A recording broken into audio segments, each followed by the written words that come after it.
On parle santé et recherche avec Paul Arcand. Bonjour, Paul. Bonjour, Marie-Ève. On va parler de ta nouvelle série Balado qui parle de recherche pour la Fondation du CHUM. Ça s'appelle Mon Doc et moi. Ce sont de belles histoires, justement, liées à la recherche et justement cette fondation. Mais avant de parler des belles histoires, Paul, on va parler de ce qui va moins bien, OK? Ouais. Parce que je t'écoute tous les matins dans ta revue de presse. D'ailleurs, c'est disponible toute la journée. Puis toi aussi, comme tout le monde, tu couvres en ce moment le bras de fer entre Québec et les médecins. Ça fait combien d'années que tu es dans le métier, que tu es journaliste? Je compte plus. J'ai fait 34 ans d'émission du matin. Rajoute les autres années où j'étais aux nouvelles, 40-45 ans. 45 ans. As-tu déjà vu une situation comme celle dans laquelle on se retrouve en ce moment entre les médecins et le gouvernement? À ce point-là, Ouais. non. Et je dirais la différence, il y a eu des confrontations, il y a eu des réformes. Je pense à des réformes implantées par différents gouvernements. Quand Lucien Bouchard a coupé dans les budgets, puis les gens qui se faisaient traiter aux États-Unis pour des cancers avec Mme Marois qui était à la santé, il y avait des tensions. Mais de voir des médecins, puis des médecins, là, pour avoir jasé avec plusieurs d'entre eux, là, un médecin, c'est quelqu'un qui est individualiste. C'est-à-dire que oui, il est membre d'un syndicat, d'une fédération, mais il fait ses calculs. Et ceux qui m'écrivent actuellement regardent le portrait, regardent la loi, l'impact sur leur revenu potentiel à partir du mois de janvier, puis ils prennent leurs décisions. Il ne faut jamais penser qu'on va... C'est une vague. Oui, il y a des demandes. Là, qui De se vague font. de départ, oui. Non, c'est petit peu par petit peu. C'est un cas. Quelqu'un qui va dire, ben moi, je pars à la retraite 2 ans plus tôt. Ou moi, je décide finalement de travailler 3 jours semaine. Je décide d'aller au privé, dans une clinique, dans un GMF. C'est pas des vagues de fond. Il n'y aura pas 600 médecins qui vont quitter là, du jour au lendemain. Mais rarement, j'ai vu des médecins aussi blessés.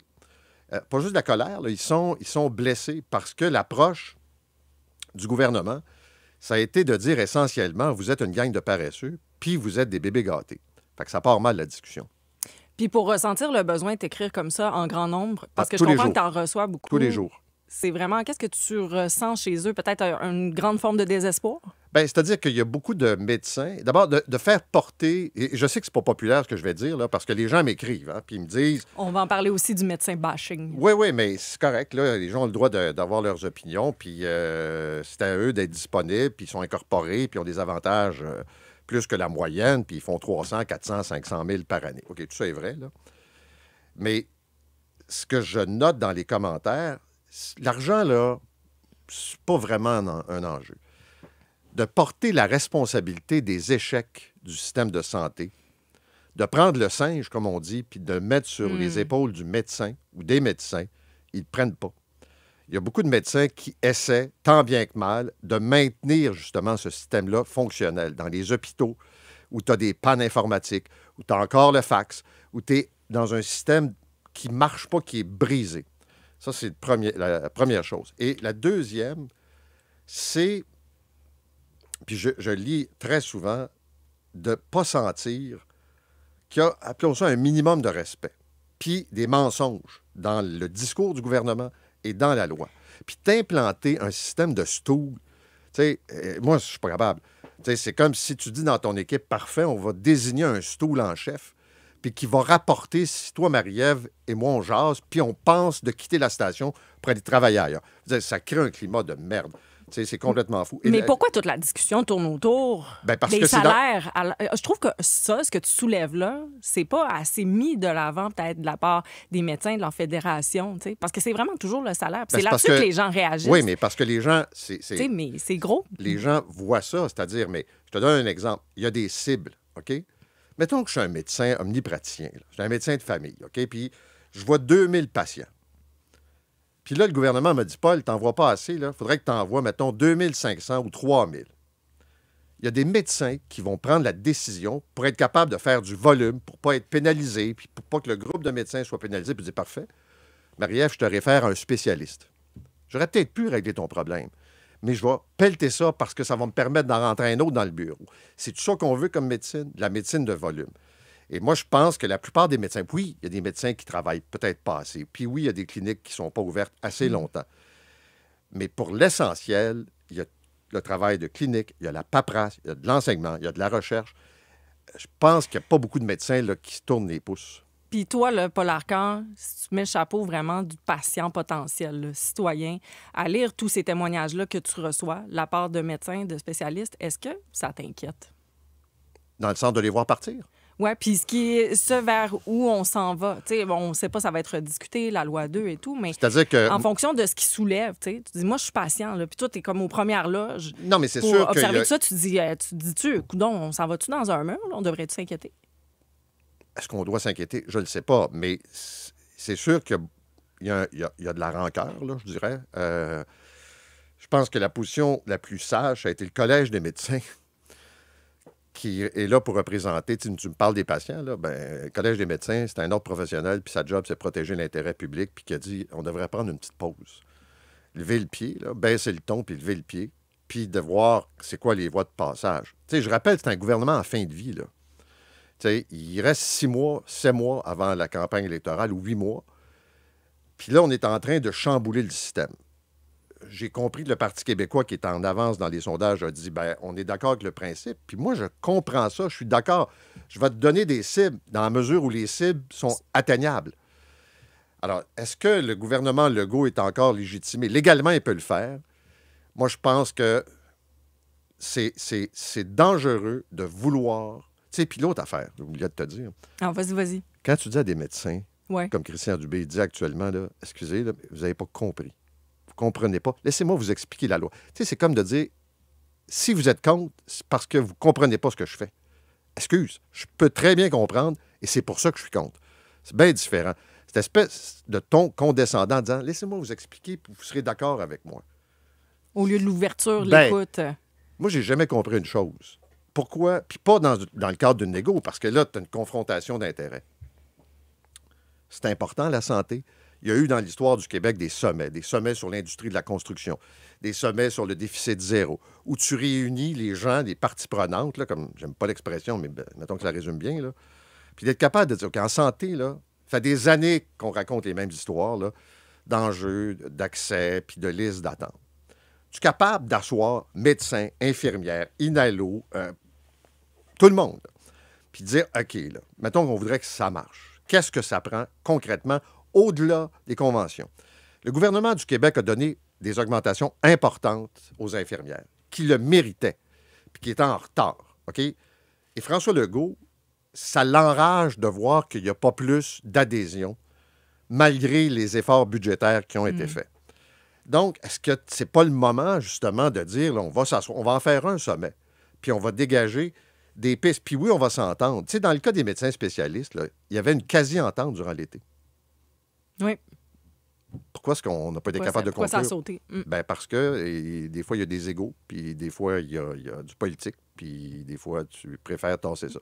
Moi, j'ai l'impression aussi qu'on est complètement perdu. On garoche partout. On va faire Santé Québec d'un bord, on va faire la loi. Tu sais, comme on se garoche partout, on sait plus, on s'en va dans le mur, ça prend des solutions vite, puis comme tu dis, peut-être que ça prendrait un sommet de Ben peut-être. discussion. En tout cas, une discussion de fond, puis des questions là, qui sont difficiles. Tu sais, des questions, c'est quoi le panier de services? On est capable de se payer quoi? Tu sais, dans d'autres pays où on est hyper taxé, là, comme la Suède, les pays nordiques, il y a un montant comme pour n'importe quelle assurance, un déductible avec un plafond. Ce que je veux dire, est-ce qu'on peut réfléchir à des options? Sinon, là, on peut se faire croire là, que tout le monde va se ramasser dans un hôpital public puis que tous les blocs opératoires vont être ouverts 24 heures par jour, 7 jours par... Tu sais, c'est de la bullshit, là. Il n'y a personne qui va croire ça, là. Il y a quand même du beau Oui. Dans notre système. Puis d'ailleurs, c'est ce qu'on entend quand on écoute ton balado « Déjouer la maladie », mon doc et moi. Paul Arcand, on s'arrête un instant pour une pause. Oui. Au retour, on parle de si on s'en va dans le positif. On en a besoin On fait du aussi. bien un peu, hein? Oui, vraiment. À OK. tout de suite. J'ai un cancer de peau métastasé dans le foie. Mes enfants étaient trop jeunes. J'ai dit non, c'est pas vrai que je vais m'en aller comme ça, puis je vais laisser 2 adolescents orphelins. Je vais me battre jusqu'au bout. Une patiente qui, initialement, avait très peu d'options de traitement et une maladie qui n'aurait jamais pu être considérée comme étant possiblement en rémission et qui l'est à l'heure actuelle. Avec tes résultats, je peux te dire que tu es en rémission complète et totale. Il vient de faire ma journée, ma semaine, mon année, le reste de ma vie. Je pense que j'aurais sauté dans les bras si j'avais pu, là. Ça donne des frissons, cet extrait-là. C'est un extrait de la série Déjouer la maladie, Mon doc et moi, animé par Paul Arcand. Paul, pourquoi avoir accepté de faire cette série-là, qui est pour la Fondation du CHUM? Bien, parce qu'on m'a demandé, un. Et deux, je trouve important de mettre en lumière, pas strictement les côtés négatifs du système de santé. Il y a des choses extraordinaires. Je suis obsédé par la recherche. Je suis nul en sciences, mais je suis, je dirais, ébloui par la qualité des chercheurs. Peu importe le domaine, des médecins qui vont se spécialiser, que ce soit ici ou encore à l'étranger, et qui arrivent à prendre une expertise et faire en sorte que ça profite directement aux gens.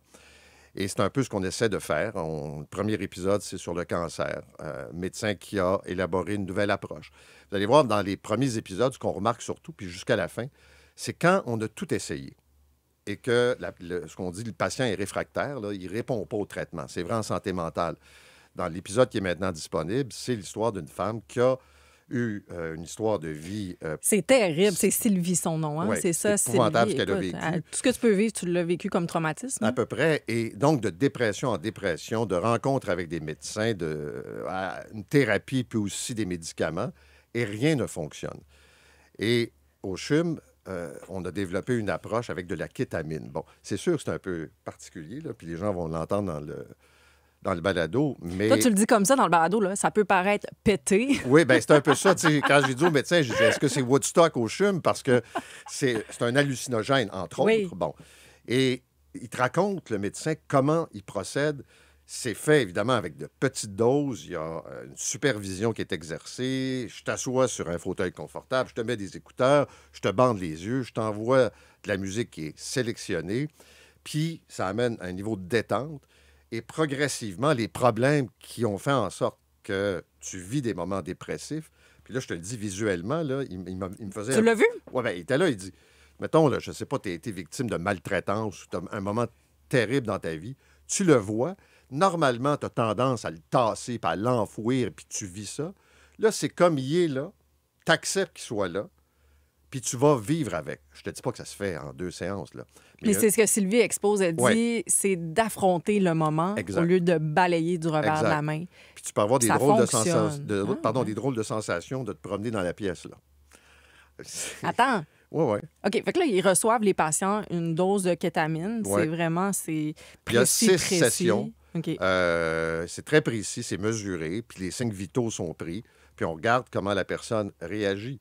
Dans le cas de Sylvie, là, sauf erreur, je pense qu'elle a eu ce traitement-là au mois de juillet. OK. Et pour la première fois, c'est pas parfait, là, mais elle se sent beaucoup mieux. Et c'est un peu ce que je voulais faire avec ces différents balados. Donc, on a fait le cancer, la santé mentale. Les enjeux, les problèmes cardiaques des femmes aussi. Ça, c'est vrai. Moi, je l'ai entendu. Bon, j'ai eu la primeur avant, mais je savais pas qu'il y avait autant de femmes qui avaient des problèmes, justement, de cœur. Puis la science, c'est ce qu'on apprend, est moins avancé que pour les hommes. Les symptômes s'expriment différemment. Exact, parce qu'on tirait des conclusions en disant, bon, ben on a une étude sur les hommes, puis c'est la même affaire pour les femmes. Or, c'est pas vrai. Les symptômes sont différents. Les traitements peuvent être différents. Le type d'intervention peut être différent. Puis il faut en être conscient. Puis dans ce balado, ben, on voit une patiente qui a rencontré différents médecins. Puis tu sais, on disait, je sais pas, j'ai une douleur à la poitrine ou je me sens pas bien. Puis on disait, bon, ben écoutez... c'est ton ulcère d'estomac, c'est la ménopause. Oui, c'est la charge mentale. Puis repose-toi, puis ça va bien aller. Puis tu fais de l'errance médicale un peu. Tu te promènes, tu magasines. Puis dans un des cas, elle était à l'Institut de cardiologie. On dit, madame, allez au CHUM. Ils ont développé un programme qui s'appelle... CardioF, donc pour les femmes spécifiquement, puis c'est une approche, puis ils font en même temps des études. Donc, tu participes à la recherche pour trouver des solutions dans le futur pour mieux traiter les femmes. OK. Donc là, il y a aussi justement les femmes, les problèmes cardiaques, puis tu as 2 autres thèmes. C'est quoi? Je suis curieux, je le sais pas, c'est quoi? Tu sais pas? Non. Épilepsie OK. et hépatite. Qu'est-ce que tu as découvert avec l'épilepsie? Bien, encore là, des gens qui sont réfractaires, des gens qui, par exemple, je me souviens de ce jeune homme, là, la maladie sommeil, tu comprends? Il ne sait pas. Puis un jour, il est en train de travailler. Puis là, il y a les premiers symptômes. Puis on ne sait pas ce que c'est. Est-ce que c'est un problème, un accident, un AVC, pardon, ou encore autre chose? Puis là, tranquillement, on découvre ce qu'il a. puis là, il retourne chez lui, il fait encore la navette. Donc, il faut développer de nouvelles approches parce que le traitement, puis c'est un père de jeunes enfants. Puis il te raconte comment lui a vécu ça.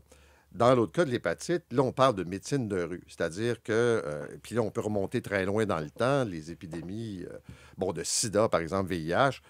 Puis il y a eu à Montréal, puis encore des cas d'hépatite. Ça se transmet, comme dit le médecin, 100 à 100.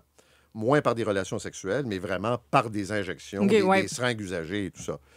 Mais tu puis peux une recrudescence, j'imagine. Oui, mais tu peux l'avoir sans qu'il y ait de symptômes apparents. C'est qu'on va le découvrir quand tu te ramasses à l'hôpital pour autre chose. Il y a une prise de sang, puis on dit « Hey, il y a ça ».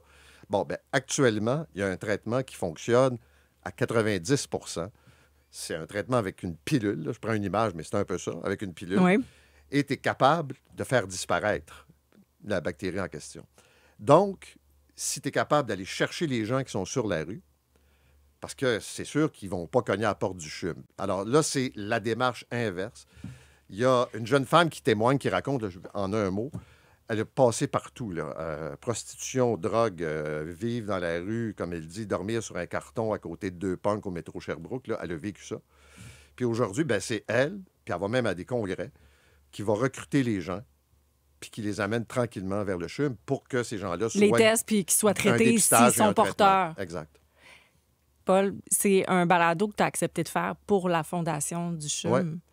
En quoi Est-ce que ça t'a fait réaliser que les fondations sont quand même importantes pour justement ce développement-là, cette recherche-là? Parce que moi, c'est ce que je constate en l'écoutant. Tu sais, nous, on le voit pas. On voit les campagnes. On dit, ça sert à quoi? Bien, c'est que dans tous les cas, c'est qu'avant, pour des chercheurs, d'obtenir des subventions d'organismes, disons, du gouvernement fédéral, par exemple, ou autre, bien, ils vont demander qu'il y ait une première ébauche. Et si tu n'as pas les montants de départ pour, justement, partir à un programme de recherche, bien, ça va être difficile de te financer. Puis c'est pas vrai que les gouvernements peuvent tout financer. Moi, je crois beaucoup à ça. Je crois autant aux groupes communautaires qui font dans la société ce que le gouvernement ne peut pas faire, ou d'abord, ça coûtera encore plus cher. Les fondations vont soutenir. L'histoire de la kétamine, là, c'est que la fondation, c'est pas grand. Ça a permis d'acheter l'équipement de base pour faire les séances de kétamine. Donc, le fauteuil confortable, les écouteurs, ça ne coûte pas une fortune. Mais là, dans le budget... Mais ça a tout changé, c'est ce qu'on entend de la part de celui qui l'offre. Visiblement, ça donne de bons résultats. La série balado Déjouer la maladie, Mon Doc et moi est disponible dès maintenant. C'est un épisode par semaine. Exact. Donc là, il y en a 2 qui sont disponibles un peu partout sur vos plateformes préférées. Mais nous, on préfère celle de Cogeco Média. Donc téléchargez-la, ce n'est pas fait. C'est facile à trouver aussi sur le site. Effectivement, il y a ton espace Paul Arcand. Paul Arcand, merci beaucoup d'être venu nous visiter aujourd'hui. Un plaisir, Marie.